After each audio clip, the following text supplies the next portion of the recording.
Hello student. पिछली class में हमने बात किया था तत्व और यौगिक के बारे में। आज हम बात करते हैं मिश्रण के बारे में। मिक्सचर क्या होता है? तो यौगिक में आपको बताया गया था दो या दो से अधिक तत्व। मिश्रण में भी दो या दो से अधिक तत्व ही होंगे। अंतर केवल कितना है, यौगिक में जो था वो नियत अनुपात था, यानी कि एक स्थिर अनुपात, निश्चित अनुपात की बात की गई थी, जो कि मिश्रण में लागू नहीं होते हैं। अतः हम कह सकते हैं दो या दो से अधिक तत्वों के अनिश्चित अनुपात से बने पदार्थ को मिश्रण कहा जाता है। दो या दो से अधिक पदार्थों के अनिश्चित अनुपात, यानी कि अनुपात निश्चित ना हो, तो उससे बने जो भी पदार्थ होंगे उन्हें हम क्या कहेंगे? मिश्रण कहेंगे। मिश्रण एक प्रकार का विषमांगी पदार्थ होता है, विषमांगी विलयन होता है, जिसमें विलय और विलायक के कण दोनों अलग अलग दिखाई देते हैं और उनका अलग अलग आयतन में जो अनुपात होता है वो भी अलग होता है। मिश्रण कोई भी बना हो तो उसे हम सरलतापूर्वक उसके जो मूल अवयव हैं उन्हें हम अलग अलग कर सकते हैं। जैसे दो तत्वों का मिल गया, मान लेते हैं नमक और चीनी को मिला दिया गया, तो वो किस अनुपात में मिले हैं इसका कोई अनुपात नहीं है। 1 किलो चीनी में 1 पाव आप नमक डाल दीजिए, या ज़्यादा डाल दीजिए या कम कर दीजिए, इससे कोई फ़र्क नहीं पड़ने वाला है।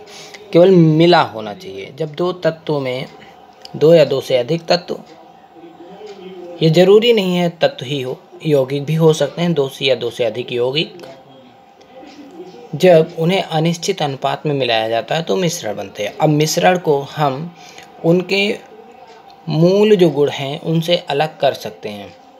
जैसे नमक का जो गुण है क्या है? नमकीन होना। चीनी, अगर नमक और चीनी की बात कर लेते हैं, नमक और चीनी, जब हम इन दोनों को एक साथ मिला दें, ठोस अवस्था में एक साथ मिला दें, तो नमक के कण जब आपको मिलेंगे तो वो आपको नमकीन लगेंगे, और जब चीनी के कण मिलेंगे तो वो आपको मीठे लगेंगे, भले ही वो एक दूसरे में मिला दिए गए हों। लेकिन उनका जो मूल गुण है, नमक का नमकीन होना, चीनी का मीठा होना, ये सदैव आपको मिलेगा, इसमें कोई परिवर्तन नहीं होगा। जबकि यौगिक में क्या होता था, उसके जो मूल गुण होते थे वो परिवर्तित हो जाते थे। अब नमक और चीनी को अगर हम चाहें तो अलग अलग प्राप्त कर सकते हैं। नमक का गलनांक अलग है, चीनी का गलनांक अलग है। जब हम इनके मिश्रण को गर्म करेंगे तो नमक नहीं गलेगा, जबकि चीनी शीघ्रता के साथ गल कर नीचे आ जाएगी। तो इस प्रकार से नमक और चीनी को हम अलग भी कर सकते हैं। इसमें दूसरा उदाहरण भी लिख सकते हो, जैसे पानी और बालू का मिश्रण,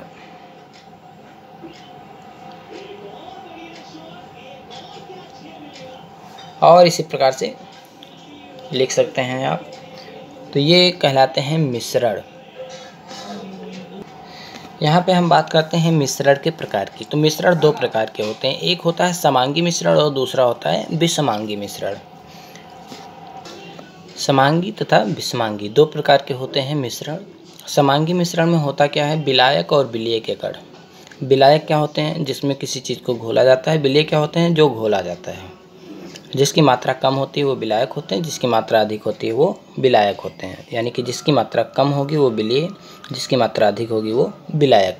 तो यहाँ पे समांगी की अगर हम बात करते हैं, समांगी मिश्रण में जब भी दो या दो से अधिक तत्व यौगिक अनिश्चित अनुपात में मिलाए जाएं, तो उनसे बना जो भी विलयन हो उसमें पूर्ण विलयन में यदि विलेय और विलायक के कण समान मात्रा में घुले हों, यानी कि एक समान अवस्था में घुले हों, तो उसे हम कहेंगे समांगी विलयन।